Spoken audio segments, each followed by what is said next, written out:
Hello everybody, welcome back to the channel, and today is sort of a part 2 on a video we already spoke about, so beware.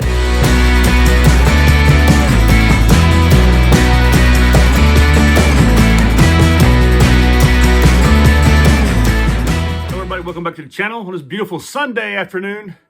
The sun is shining, partly cloudy, but you know what, it's beautiful outside. Right now you can just hear the you can just make out the church bell. I guess it's 12 o'clock. It's the longest period of the day when it really goes off. Anyway, the other day I brought to you a video. We discussed just ways to conceal some of your personal items when you're traveling or when you're on a trip or on vacation or just every day, your EDC stuff. A lot of people walk around and it's so obvious. And that brings up the next topic. We spoke about how to conceal some of your personal items when you're traveling by hiding them under your belt flap or using other pouches, that kind of stuff. Things you can carry under your shirt or around your waist, and how you shouldn't carry your, well, that bell's really going at it today. How you shouldn't carry things. How you could do is safe practices, basically what it is. Well, today, we're going to talk about basically how to blend in a little bit, because quite often it's so obvious, especially here in Switzerland, you see lots of tourists, and it's so obvious who the tourists are, And in some of the cities, some of the places, there's places like you go to Italy, you go to Rome, and they're going to rob you blind while you're on the bus, So you have to be aware and have to really do what you can to augment that possibility, to really to maximize on the concept that you need to do more to conceal your documents, your belongings on you. Also, how to blend in better within the crowd. Of course, that first day you get there, you're probably going to go from the airport or from the train station. You're going to be carrying heavy baggages, so it's so obvious of who you are and what you're there for.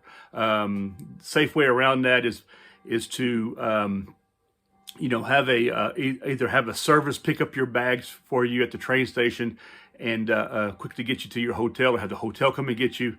That way you alleviate some of that potential theft, because it's quite unusual for a hotel to rob its clients blind between the airport and the train station. So you might spend a little bit more money, but it's a safer way to go. A lot of people like to jump on the train, do what the other tourists do, this kind of stuff. Well, those tourists are getting robbed blind, or they're getting, and it's easy to see who's who. In fact, one thing we have that you hear a lot, and I don't hear it so much anymore, but it used to be ugly Americans, and very loud, very talkative.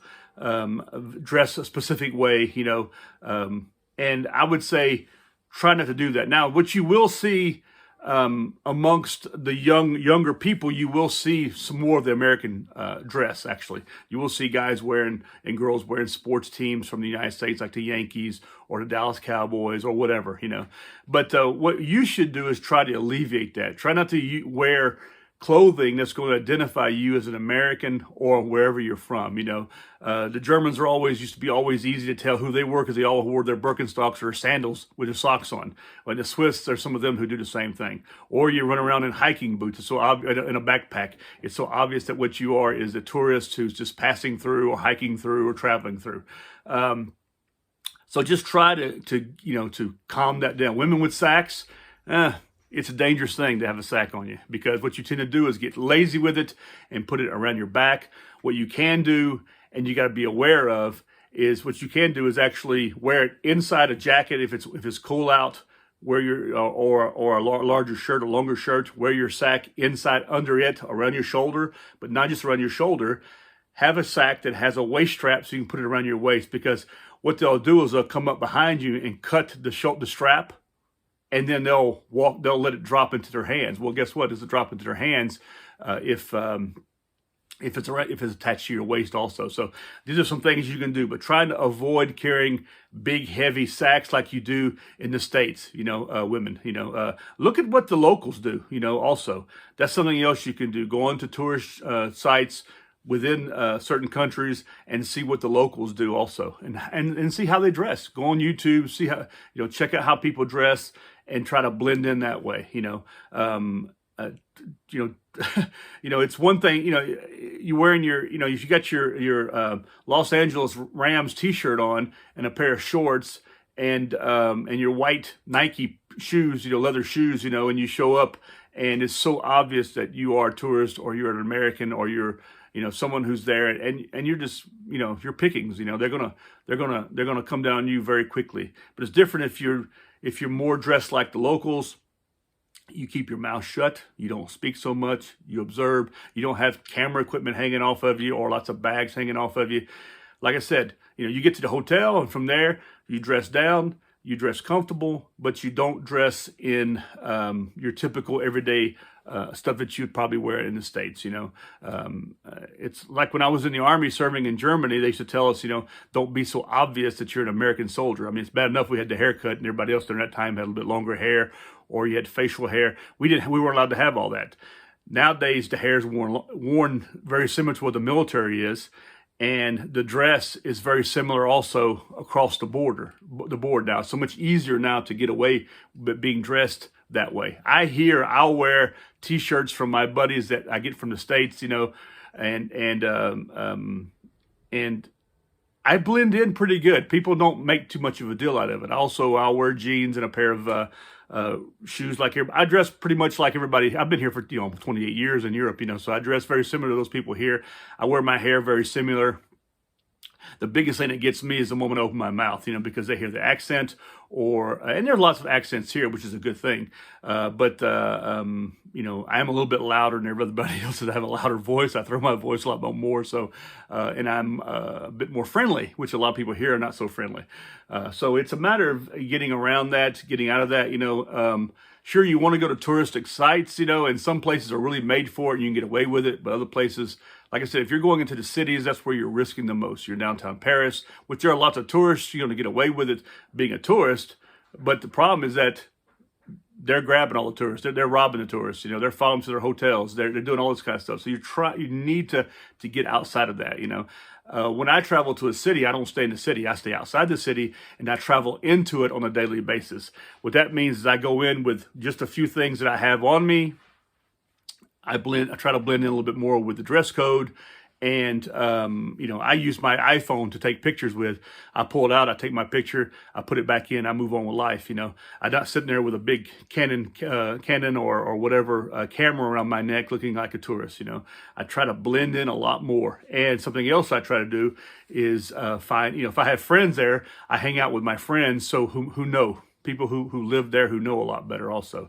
And you try to travel around with them. Try not to be an ugly American, which means opening your mouth, being, I'm sorry to say this, I'm an American, I can get away with this, but, try not to be an ugly American. Sure, we want to be snobby and say, well, I'll be whomever I want to be. Go ahead, be whomever you want to be. I'm fully behind that, but don't cry when you get yourself in a situation and you've got a gang of kids around you with knives and, they're going to take your stuff. If you're smart, you're going to give it to them. You're going to walk off if you're lucky. I've been attempted robbed a few times. I defended myself and almost went to prison because of it. Okay, I didn't get my stuff taken, but I did lose some money in it because what they'll do is they'll charge you. They'll press charges against you. The bad guys will, and they'll win. They'll win every time because, you should have just given their stuff. It's a very pacifist concept here. Anyway, be careful how you speak, when you speak, how loud you are. Be careful how you dress. Don't be so obvious. There are lots of people who come here every year to doing the Compostela, the Jean-Jacques de Compostela, which is the religious routes for hiking, that kind of stuff. It's so obvious. You're going to have a backpack on. You're probably going to have a shell on your backpack. You're going to be hiking clothes. You're going to be traveling that way like that. And you're going to be staying at little bed and breakfasts or guest house or campsites, this kind of stuff. So you're going to, people who do that by themselves, they risk a little bit. You need to be in amongst others. just to protect yourself, because like I said, you're prey. You are going to be prey. And when you go to the cities, stay outside the cities. Avoid, you go in to visit, but then you get out afterwards. You have your meal and then you get out. But be careful. There are some cities here that the prices are very expensive in comparison just outside the city. I mean, you buy fuel inside Geneva, you're going to be paying 5, 6, 7 cents more per liter than you will be outside the city. If you're on the autoroute, it's the same way. So if you go into the countryside, there's a little bit out. It may cost you a little bit more, but you're going to have a lot more security. You can jump on. You could even jump on a little small bus, but or you can rent you a car. This kind of stuff. I think one of the good things you could do is actually, it's always great taking the train. Jump on the train, but beware on the train too. You have a lot of problems with how do I say this? Gypsies. Gypsies on the trains will rob you blind. Even here in Switzerland.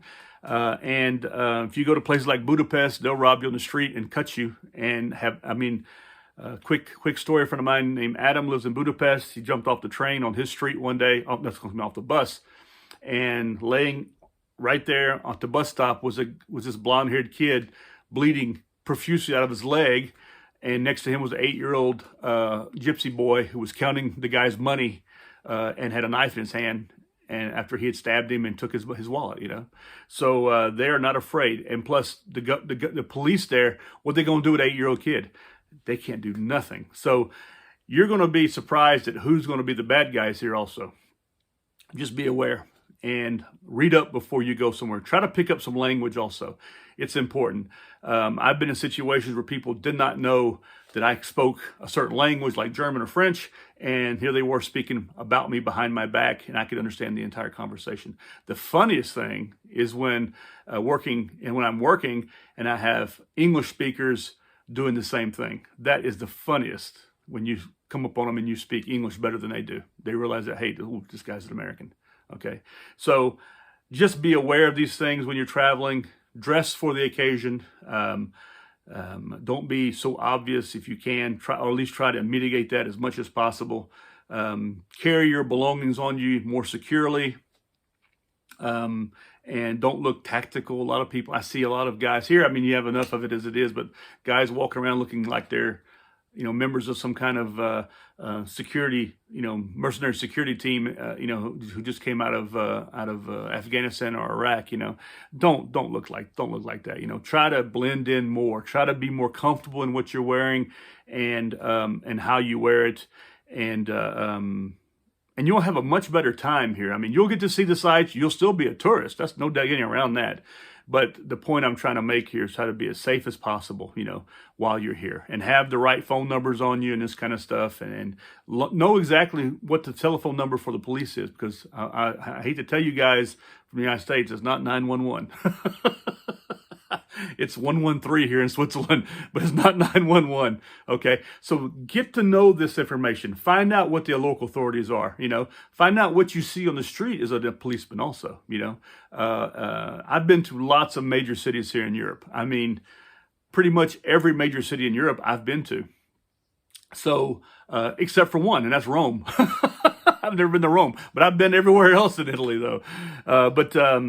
And there's some places you can get away with it, but with a lot of places you can't. And it only takes that one time when you're on the street and you take the wrong turn and you end up in an alley and there are guys waiting on you in that alley. So just be aware of that. Anyway, I hope this helped you a little bit. It was a little serious. I'm going to come back probably with a third video a little bit later on. I hope you all enjoy your summer and your vacation, and please come to Europe. Come to Switzerland.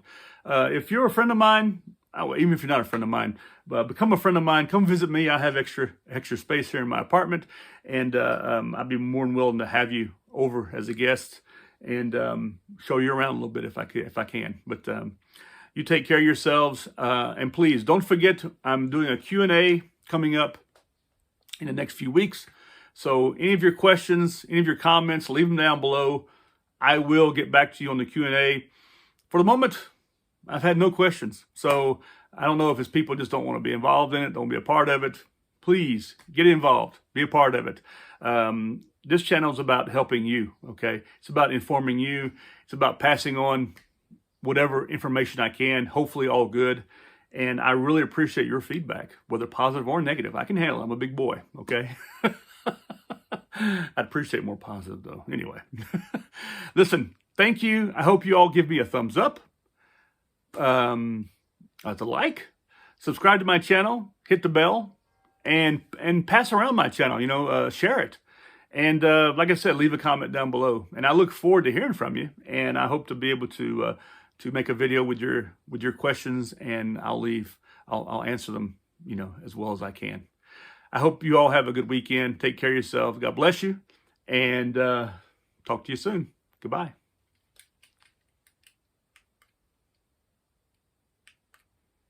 Here I am again at the end of the video. And this button doesn't work. I got to do it manually. Bye.